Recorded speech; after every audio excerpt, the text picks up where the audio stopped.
किताब नहीं है जो आपके लिए कह दी जाए कि अगर आपने इसको कवर कर लिया, इसमें से तैयारी कर ली है तो आपकी तैयारी मुकम्मल है या आप इससे बहुत अच्छे नंबर ले सकते हैं।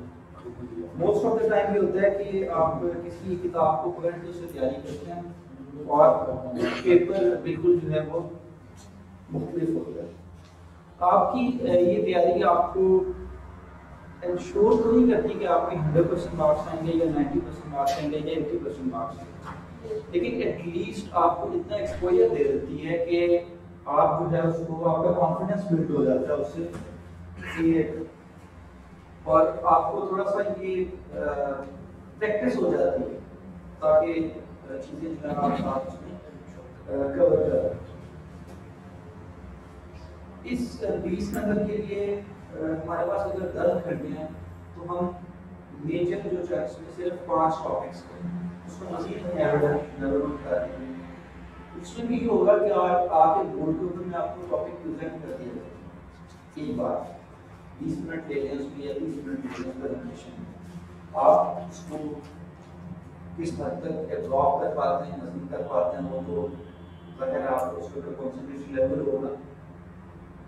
और लेकिन उसके साथ साथ मैं चाहूँगा कि अगर 3 दिन में 2 घंटे पढ़ते हैं तो आप 1 घंटा मेरे साथ प्रैक्टिस करें। आप इस बात से एग्री करते हैं? ये आपको भी रिसोर्स मटेरियल अगर दे दिया जाए, फॉर एग्जांपल वर्किंग स्टडीज हैं, जैसे कि मैं आपको बोर्ड के टॉपिक्स लिखता हूँ जिनको हमने कवर करना।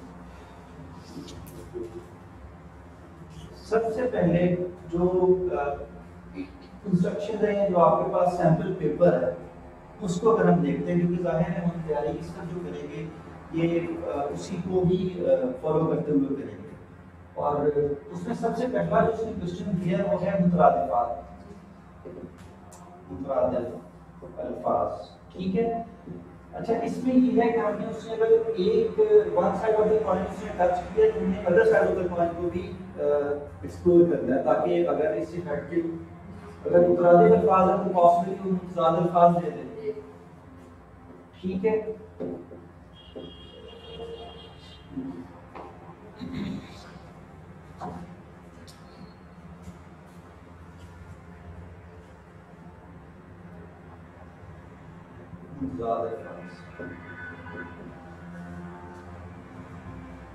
अच्छा, इसमें मजीद अगर हम देखेंगे तो ये एक समंदर है वोकैबुलरी का। जिस तरह के सीसा से इंग्लिश का पेपर आता है उसमें ऑब्जेक्टिव सिनोनिम्स रहते हैं, वो बिल्कुल ऐसे हैं। आपके पास अगर आप जीआरडी के 4000 वर्ड्स भी कर लेते हैं, 5000 वर्ड्स भी कर लेते हैं, तो भी आप लेट्स टेक कि आपको आते हैं सेम एज द केस है, लेकिन इसका ये मतलब नहीं है कि हम उसको बिल्कुल ही निगेट कर दें। हम अपने पास जो भी वर्ड्स कोई 500 या 1000 वर्ड्स का उसमें हम कोशिश करेंगे कि उसको प्रैक्टिस में लाएं, और उर्दू के जो मुश्किल भी अल्फाज और मुस्तहमिल अल्फाज के जो आम ज़बान के इस्तेमाल भी होते हैं, या अगर आपकी बुक रीडिंग है उर्दू की, तो लिटरेचर का इसलिए पूछा कि लिटरेचर के लोग ज़्यादा पढ़ते हैं किताबें, तो उनकी वहाँ से वर्ड कॉइन करते हैं। आमतौर पे पेपर जब इस तरह के हमारे एग्जाम सेट होते हैं तो उनमें ट्रेंड ये होता है कि वो किसी एक पर्टिकुलर किताब से नहीं लेते, कोई जो भी हो, वो जो डिफरेंट मार्कास की डिफरेंट किताबें मुख्तलिफ होती हैं, उनमें से कोई रनिंग पैराग्राफ कोई लफ्ज़ उठा के दे देते हैं, जिसका कॉन्टेक्सचुअल मीनिंग भी होता है और मीनिंग भी इसमें मुतरादिफ अल्फाज में ज़ाहिर है 2 तरह के मीनिंग होते हैं। एक ऑल्टरनेटिव है जो कॉन्टेक्सचुअल है, और एक जनरेटिव है जो डिक्शनरी मीनिंग है। तो इसमें चूंकि आपके पास अगर एक लफ्ज़ दिया गया और उसके साथ ही आगे 4 ऑप्शन हैं, उसमें ज़्यादातर आपके पास जनरेटिव मीनिंग ही आता है, कॉन्टेक्सचुअल नहीं आता, क्योंकि आपके पास कोई सेंटेंस नहीं है। और ये भी पॉसिबल है कि एक लफ्ज़ देने की बजाय वो सेंटेंस ही दे दें और उसमें से एक लफ्ज़ अंडरलाइन करके नीचे उसका ऑप्शन दे दें।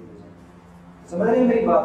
तो उसमें फिर आपको दोनों तरह से लफ्ज़ की एटमोलॉजी को आपको ग्रास्प करना पड़ेगा, आपको उस लफ्ज़ की दोनों तरह से उसका इस्तेमाल है उसका अंदाज़ा करना पड़ेगा।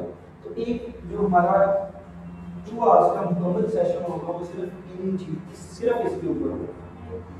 इसमें मैं आपको फैसिलिटेट कर सकता हूँ। देखिए, अब जो टीचिंग मेथोडोलॉजीज हैं वो भी बदल चुकी हैं। अब आप माशाल्लाह इस लेवल पे सारे मास्टर्स करके आए हैं, you are not supposed to be taught like a child कि जिनको मतलब लफ्ज़ बता के साथ साथ अगर आपके पास है एक रिसोर्स मटेरियल है, मैं आपको फैसिलिटेट कर सकता हूँ, इंस्ट्रक्ट कर सकता हूँ, मॉडरेट कर सकता हूँ, मीडिएट कर सकता हूँ। कि जिसमें आप चीज़ों को समझ सकें कि अगर आपके कुछ इश्यूज हैं या कुछ लफ्ज़ को लेकर के हैं, तो इसमें आप इसको प्रैक्टिस में लाएं।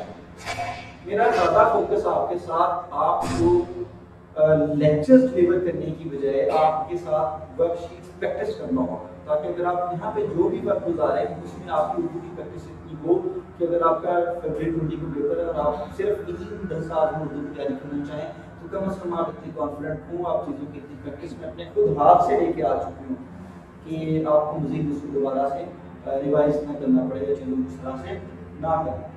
सबसे पहला क्वेश्चन मेजर जो चंक है जो आपके सेंट्रल पेपर में भी, जिसमें से 10 से 11 क्वेश्चन जिसने किया हुआ है वो यही से, और इसमें आपकी जो बुक रीडिंग है, अगर आप नहीं भी लिटरेचर से हैं और अगर आप लिटरेचर को पसंद करते रहे हैं या कभी पढ़ते रहे हैं कभी, तो वो आपको डेफिनेटली फैसिलिटेट करेगी। और मैं फिर भी आपको ये साथ में रिकमेंड करूंगा कि उन लफ्ज़ों को जब आप फाइंड करते हैं, उनके मानी आप देखते हैं, तो उसमें आपको क्रैम नहीं करना, फिर भी आपको क्रैम नहीं करना, आपको लफ्ज़ का खुद से ज़हन में एक स्केच बनाना है, एक स्टोरी बिल्ड करनी है, उसके साथ कोई ना कोई सेंटेंस बिल्ड करना है और फिर आप उसको याद रखने की कोशिश करें। जैसे कि बार लफ्ज़ एक उसमें आया, उसने आपको 4 ऑप्शन दिए, उसमें चारों में अब एक नहीं, उसमें आपकी ये परेशानी में से कोई नहीं ऑप्शन दी है, उसमें जो चौथा ऑप्शन है इनमें से कोई नहीं वो है, क्योंकि बार बोझ को कहते हैं। ठीक है, तो अगर आपके लिए लफ्ज़ बार है तो जब तक आप इसको इम्प्लीमेंट नहीं करेंगे, इसको प्रैक्टिस में नहीं देखेंगे कि सेंटेंस बिल्ड करते हैं, उसके साथ फंस एंड निमोनिक्स डेवलप करते हैं। फंस एंड निमोनिक्स का पता है क्या होता है? फंस एंड निमोनिक्स जी सिंबल्स, और इनके अलावा आपने एक वर्ड याद किया था विद्यार, शायद ये 7 कलर्स ऑफ द रेनबो है, violet, indigo, blue, green, yellow, orange, red. अगर आपको एक लफ्ज़ आता है तो आप इसको फंस एंड निमोनिक्स डेवलप करना कहते हैं। लफ्ज़ों की वोकैबुलरी को बिल्ड करने के लिए आपको ये करना पड़ता है, और यहाँ पे भी जब आप अल्फाज नए याद कर रहे होंगे या फाइंड कर रहे होंगे, तो आपको उसको अपनी मेमोरी को फैसिलिटेट करने के लिए उसको कहीं ना कहीं रिलेट करना पड़ेगा। आप उसमें अब इतना वक्त आपके पास नहीं है कि आपको रीडिंग्स रिकमेंड कर दी जाए कि जी आप ये किताब है, जैसे कि अफजल हक की किताब है चौधरी की जिंदगी, वो आमतौर पर जुडिशरी के पेपर्स में उसको सिलेबस में शामिल है, उसमें उन्होंने अल्फाज और थीम बेस्ड वर्ड यूज किए हुए हैं, तो उससे अंदाजा हो जाता है कि लफ्ज़ जब प्लेस होता है किसी पैराग्राफ में या सेंटेंस में तो किस तरह से वो वहाँ पे अपना मानी देता है। तो इतना तो वक्त आपके पास अब नहीं है कि आपको बुक्स रिकमेंड कर दी जाए कि आप उसको पढ़ें या जितनी भी, तो लेकिन ये कि मेरी कोशिश होगी कि आपके जो अल्फाज हैं उनको साथ साथ हम कैरी करें।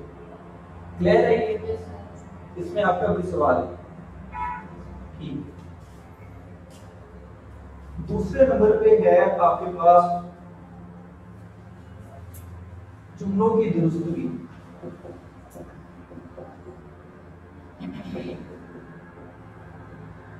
इसमें भी आपको पहले सर्टेन रूल्स बता दिए जाएंगे कि को का इस्तेमाल कहाँ पे है, नी का इस्तेमाल कहाँ पे है, वाहद जमा के साथ कैसे आपने फिक्र को आगे मुकम्मल करना है, या मुज़क्कर कहाँ पे कौन सा लफ्ज़ किस फिक्रे में मुज़क्कर बोला जाता है, किस में मुअन्नस बोला जाता है। तो इस तरह के पहले आपको सर्टेन रूल्स बता दिए जाएंगे, लेकिन अगेन जब हम इसके ऊपर काम कर रहे होंगे तो इसमें से भी 2-3 सेंटेंस दूसरे पेपर में सैंपल पेपर में दिए होंगे। क्लियर है? तो उसमें भी मेरी कोशिश होगी कि आप कम से कम 200 जो फिक्रात हैं उनको प्रैक्टिस में लेके उस पर्टिकुलर दिन में जिसमें हम इसको कवर कर रहे होंगे। क्लियर? उसके बाद आपके पास ग्रामर का क्वेश्चन आ जाएगा। ग्रामर में और मुझे वकाफ में क्वेश्चन आपके पास दिया होगा। ठीक है, ग्रामर में अब देने को कुछ भी दिया जा सकता है, लेकिन आपके सैंपल पेपर में ग्रामर का ऐसा इस तरह से सवाल नहीं है कि उसमें कोई लिख दिया कि जी मुरक्कब अर्फी क्या है।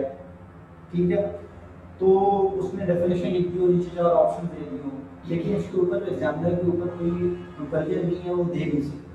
तो इसलिए आपने इसको कम से कम एक दफ़ा गो थ्रू जरूर करें। अगर कि आपके जो सैंपल पेपर है उसमें शामिल नहीं है। क्लियर? आपका जो सिलेबस डिफाइन किया 20 नंबर के एफपीएससी ने उर्दू का, उसमें उन्होंने सिर्फ इतना लिख दिया उर्दू ग्रामर और ट्रांसलेशन। ठीक है, इसको उन्होंने 20 मार्क्स, बस ये इतनी इंस्ट्रक्शन है आपके इस एमपीडी की।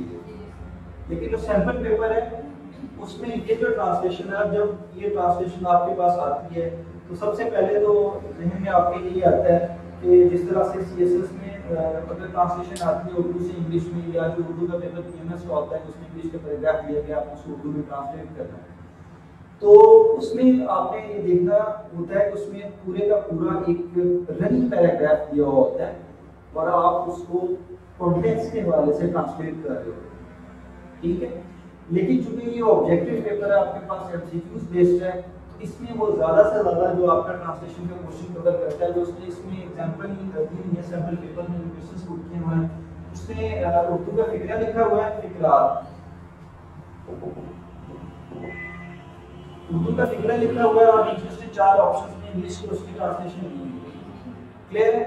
इस लेवल पे जब आप बैठे हैं और जाहिर है कि आप सारे सीएसएस एस्पायरेंट हैं, तो आपकी अंग्रेजी सब तक बेहतर होती है या हो रही होती है, प्रोसेस ये आपको करना चाहिए या करना पड़ती है कि आपको ये जो 2 या इसमें 3 या 4 या जितने भी number of question examiner put करता है, तो इसमें आपको ऐसा कोई इशू नहीं होना चाहिए, क्योंकि इसमें ये वाइस वर्सा है, पॉसिबली वो इंग्लिश का फिक्रा लेके नीचे 4 उर्दू के फिक्रा ले सकते हैं। उसमें मुश्किल आपके ये हो सकती है कि चारों जो उर्दू के फिक्रात हैं उसमें कोई थोड़ा बहुत फर्क हो, जैसे कि ये अल्फाज मुतआद्दिद दिए हुए हैं, तो उसमें उसने फिक्रे को ट्रांसलेट करते हुए नीचे उसका जो तर्जुमा देते हुए कोई 1-2 में क्वेश्चंस में उसने थोड़ा सा आपको मुश्किल में क्वेश्चन या ऑप्शन में मुश्किल में डाल दे, वो भी तब अगर उसने अंग्रेजी ऊपर दी हुई है और नीचे 4 उर्दू के दिए हुए हैं। अगर उसने ऊपर उर्दू दिया हुआ है तो डेफिनेटली आप उसको जहन में अपने पिक करते हैं सेंटेंस को और उसको दोबारा से रिफ्रेश करने की कोशिश करते हैं अंग्रेजी में। तो अंग्रेजी में तो नीचे आपके पास उन्होंने क्वेश्चंस चल रहे होते हैं कि उसने यहाँ पे ये यूज़ किया, कहीं पे बहुत यूज़ किया है, तो वो बहुत क्लैरिटी के साथ आपके साथ आ रहा होता है कि इसमें कौन सा जो है आपने रूल यूज़ करने का। क्लियर है? तो मुझे औकाफ है, जुमलों की दुरुस्ती है, फिक्रात है और मुतरादिफ अल्फाज है, तो ये आपके पास सारी चीज़ें चल रही होंगी। इसमें अब हम प्रेडिक्ट तो नहीं कर सकते, एंटिसिपेट नहीं कर सकते कि वो मजीद इसमें कहाँ तक जाता है, लेकिन हमारी कोशिश होगी कि ये 5 चीज़ें कम अज़ कम हमारी फिंगर या कम अज़ कम हम अपने इस लेवल तक इसको जो है वो रिवाइज कर चुकी हूँ या कवर कर चुकी हूँ कि उसमें से हमें इतना थोड़ा भरोसा और एतमाद हो कि किस तरह की चीज़ें आती हैं तो हमें आ जाए। नॉर्मली पेपर जब भी सेट होता है 20 नंबर का अगर ऑब्जेक्टिव है उर्दू के, तो उसमें से 10-12 तो ऐसी होंगी कि अगर आपकी तैयारी नहीं भी है तो आपको आती है। क्लियर? क्योंकि ज़ाहिर है मैट्रिकुलेशन किया है, इंटरमीडिएट किया, तो उर्दू एज कंपल्सरी सब्जेक्ट उसमें पढ़ा है, इतना आप लोगों का इतना लेवल है कि आपने स्ट्रगल करनी है ऊपर वाले मार्क्स के लिए, ताकि अगर आप कहीं किसी दूसरे सब्जेक्ट में लैक कर रहे हैं, नहीं कर रहे हैं, आप यहाँ से उस डेफिशिएंसी को पूरा करें तो सर्टेन जो आपके पास क्राइटेरिया उसको फुलफिल कर सकें, उसको कवर करें। क्लियर? तो इसमें आपकी कई क्वेश्चन अभी तक जी जी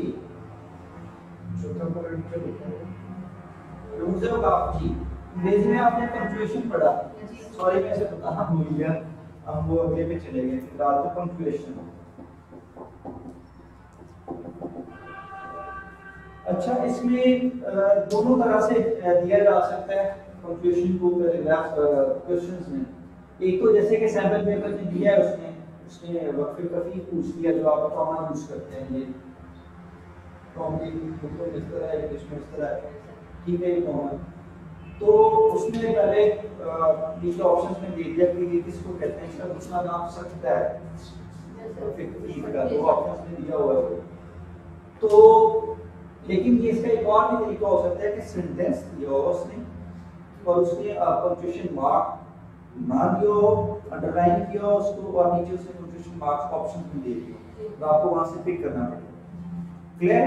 इसलिए इसका जो लेक्चर होगा ये थोड़ा हो जाएगा कि उसमें आपको सारे जो हैं जो आपके अलामात हैं जो कंफ्यूजन मार्क्स हैं सारे आपको डिटेल में वन बाय वन सेंटेंसेस के साथ प्रैक्टिस में लाए जाए दोनों तरह से कि आपको उनकी डेफिनेशंस भी आती हैं और आप साथ में आप उनको दूसरी तरह से भी कर सकेगा आपके पास ऑप्शन में आ जाता है। इनके अलावा और भी क्वेश्चन बाकी तैयारी कैसी है आप लोगों की? अच्छी है? कौन कौन कॉन्फिडेंट है कि वो फर्स्ट गो में ले लेगा? स्क्रीनिंग तो इन्होंने बस एक तकल्लुफ ही की है क्योंकि 66 मार्क्स आउट ऑफ 200 इस बच्चे के में अपेयर हो गए, it's not a big deal. उसमें आपके जो स्ट्रेंथ्स हैं आपके आप उन्हीं में से इतने नंबर्स दे लेते हैं कि अगर ये एक सब्जेक्ट भी आपको पूरा चॉइस से सुनना पड़े तो आप उसमें खाना वो कर लेते हैं, लेकिन फिर भी जाहिर है उसमें चीज़ें आपको करना पड़ेगा। इसके अलावा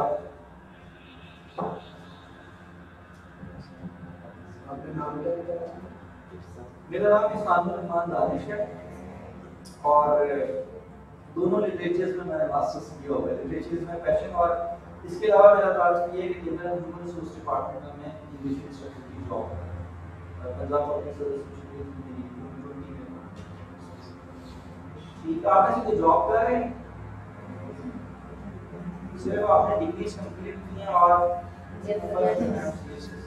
इसके अलावा कुछ नहीं सोचा, सोचना नहीं है तब तक जब तक आप एग्जाम नहीं देते या सीएसएस के एक्सपेरिमेंट में आपको उर्दू तो इतने ही चलेगा साथ साथ, लेकिन जाहिर है आपको अपनी 2, 3 या कम से कम 2 अटेम्प्ट्स अपने जहन में रखना चाहिए अगर आप वाकई सीरियस हैं, ठीक है। और अटेम्प्ट्स का मतलब ये होता है कि अब तो उन्होंने ये वन चेंज कर दी कि मई में आप लोगों का रिटर्न है, फरवरी में आप लोगों का ये एमपीटी है। तो नॉर्मली जब मैं लाहौर से चूंकि पढ़ा हूँ 5-6 साल वहाँ रहा हूँ, तो हमारे जो दोस्त थे या जो तैयारी कर रहे थे मैं सिर्फ एक अटेम्प्ट की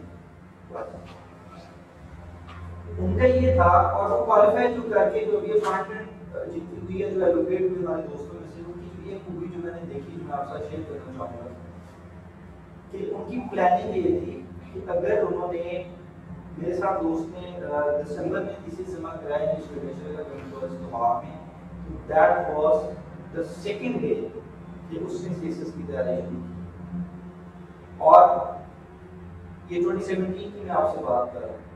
फिर 2018 पूरा उसने पढ़ा, 2019 की फरवरी की रिटर्न दी और उसके बाद रिटर्न देने के बाद रिजल्ट आने से पहले उसने दोबारा तैयारी करना शुरू कर दी। वजह अगर आपका रिजल्ट आता है आप क्वालिफाई कर जाते हैं रिटर्न, तो वो आपको ऑटोमेटिकली इंटरव्यू में तैयारी काम है। डेफिनेटली वो क्वेश्चन इस तरह से पूछ करते हैं इंटरव्यू में कि आपका जो रिटर्न है उसमें लिख करके सामने आ रहा होता है, आपने पढ़ा है या नहीं पढ़ा साफ क्लियर भी नजर आ रहा होता है।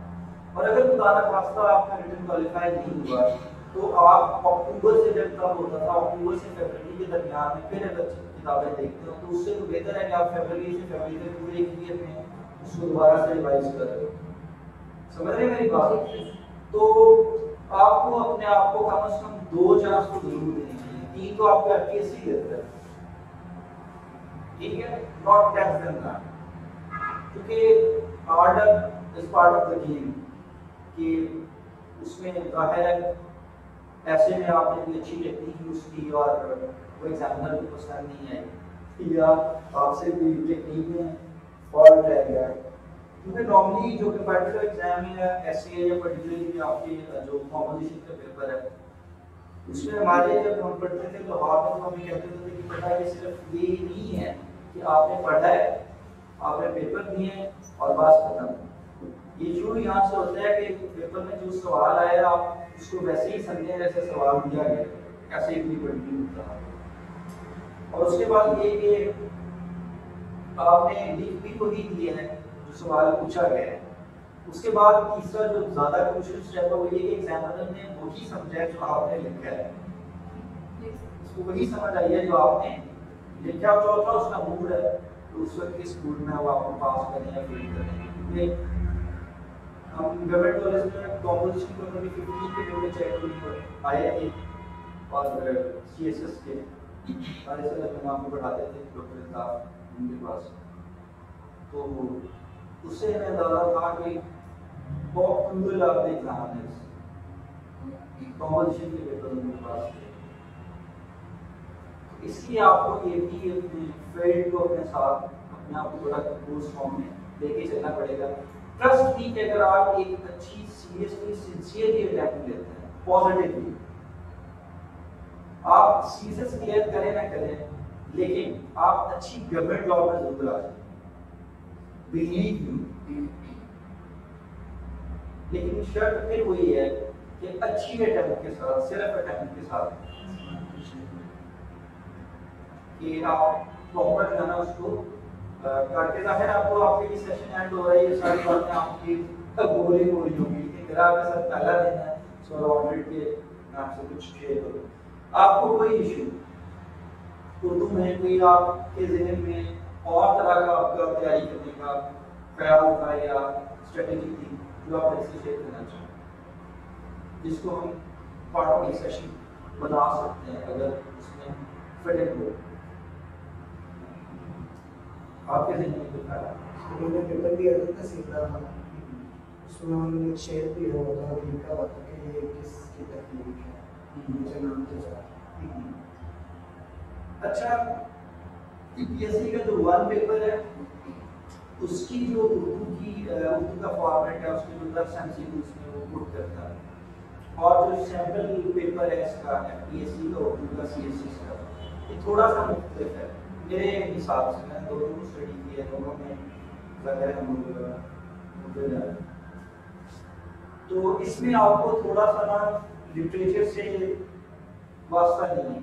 शेर इसका ये प्योर लिटरेरी क्वेश्चन है, लेकिन शायर का शेर है, तो इसमें उसने आपको सिर्फ और सिर्फ इस तरह के इंग्लिश में दो यूनिवर्स हैं, एक लिंग्विस्टिक है, एक लिटरेचर है। अब मास्टर्स भी अलग अलग होना शुरू हो गए, लिंग्विस्टिक मास्टर होता है, लिटरेचर मास्टर होता है, तो ये प्योरली लिंग्विस्टिक है, सिर्फ ज़बान है। वो समझ रहे मेरी बात? जो आपके सैंपल पेपर में है उसमें ज़ाहिर है ग्रामर है, जुमले किस तरह से लिखते हैं, वोकैबुलरी है, पंक्चुएशन है, ट्रांसलेशन है, तो आपको उन्होंने आपकी बहुत सारा फसल जो है उससे बचा ली हुई। मैं ऐसा नहीं जो मुझसे कहा कि सर आपने जो बता रहा, तो मेरे ज़हन में जब उन्होंने 10 घंटे के तो आपने 10 आवर्स उसको मुकम्मल करना, तो उस वक्त मुझे ये महसूस हुआ कि ये जो पर्टिकुलर सैंपल पेपर है इसलिए तो 10 घंटे भी बहुत ज़्यादा है, और ये हम इसको पार्टिसिपेटिव मेथड से ही पढ़ सकते हैं। पार्टिसिपेटिव मेथड में यही है कि आपको एक प्रेजेंटेशन दे दी जाए, प्रेजेंट कर दिया जाए, उसके साथ आपको रिसोर्स मटेरियल दिया जाए और आप उसको खुद बैठ के सॉल्व कर रहे हैं हाथों से, और मैं आपको उसको फैसिलिटेट कर रहा हूँ, आपको उसमें इश्यूज आ रहे हैं आप मेरे साथ उसको सॉल्व कर रहे हैं। क्लियर? अच्छा, तो टाइमिंग का सर ने आपसे डिस्कस किया था। मेरे ड्यूटी आवर्स दरअसल मुझे रिस्ट्रिक्ट करता है, लिमिटाइज करता है कि मैं आपके साथ आज मैं ऑन स्पेशल रिक्वेस्ट प्रेजेंटेशन के लिए आया हूँ, तो इसलिए जो है वो मैंने उनसे रिक्वेस्ट की कि अगर आप इसको मॉर्निंग में 10 to 12 कर दें। मैंने तो उनको 9 to 11 कहा था, उन्होंने 10 to 11 12 का, मैंने कहा ठीक है कोई बात नहीं, जब मुझे लग रहा है जॉब तो देख लेंगे आप लोग। How many of you are suitable with the 10 to 12 AM? उसमें ये भी है कि अगर आप कल से हेरिडिटी हमने 5 दिन में ये कवर करना है, हम इसको मंडे टू फ्राइडे भी कर सकते हैं, ठीक है? Monday Tuesday Wednesday Thursday Friday 5 days consecutive हम इसको 2 घंटे की क्लासेस में 10 to 12 इसको कवर कर देंगे, और इंशाल्लाह आई एश्योर यू कि आप जब 2 घंटों में इसको प्रैक्टिस कर लेंगे खुद अपने हाथ से, तो जब when you leave the room you will have something in your brain relevant to the Urdu, जो आपको मदद देगी आपके इस पर्टिकुलर सैंपल पेपर में या आपके एमपीटी जिसमें आप अपेयर करने जा रहे हैं। क्लियर है? तो from Monday to Friday 10 to 12 fine? Yes sir. Is it really fine? Yes sir. Sir, Monday से 9 to 11 ले लेंगे तो कोई इशू नहीं है। अगर आप 9 बजे आ सकते हैं, how many of you can come 9 AM? चलिए जी, मेजॉरिटी तो क्वालिटी की आप एक डेमोक्रेटिक मुल्क में रहती हैं और उसी के किसी बैंक के पास आती हैं। जान मार के रास्ता है जी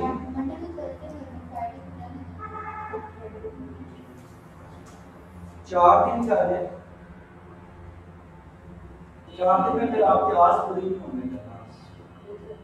5 दिन में तो 2 घंटे की और 2 घंटे की क्लास में मैं बहुत कह रहा हूँ, जब आप 2 घंटे पढ़ेंगे उर्दू एक ही सब्जेक्ट, तो मुझे पता है कि आपके नाक कान और आंखों से खून निकल रहा होगा।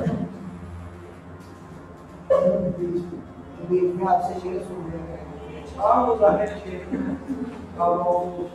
बाबा को लेकर सुनाई दिया।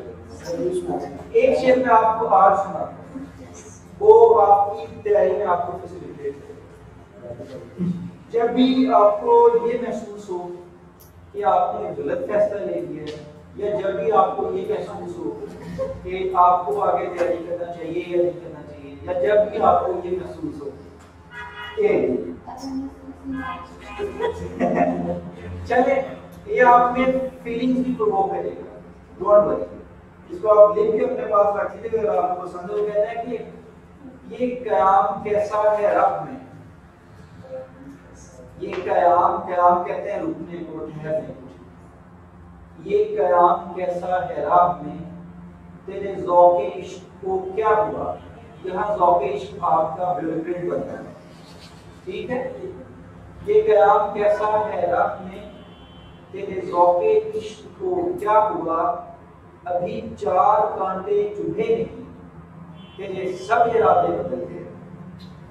समझ आइए शेर कि जब भी आपको कांटे चुभने लगे तैयारी करने में, तो आप इस शेर को याद करें। अभी 4 कांटे चुभे नहीं, तेरे सब इरादे बदल गए। और एक शेर आपको मुझे समझाना ही पड़ेगा।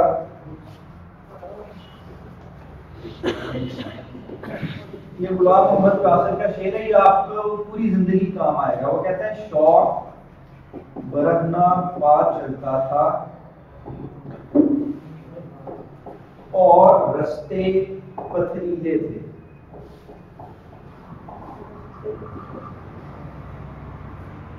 घिसते घिसते घिस गए आखिर,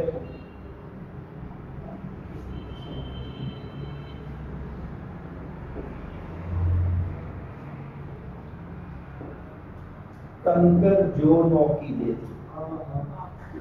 समझ आइए शेर क्या। बनाना पा कहते हैं नंगे पहुंचे।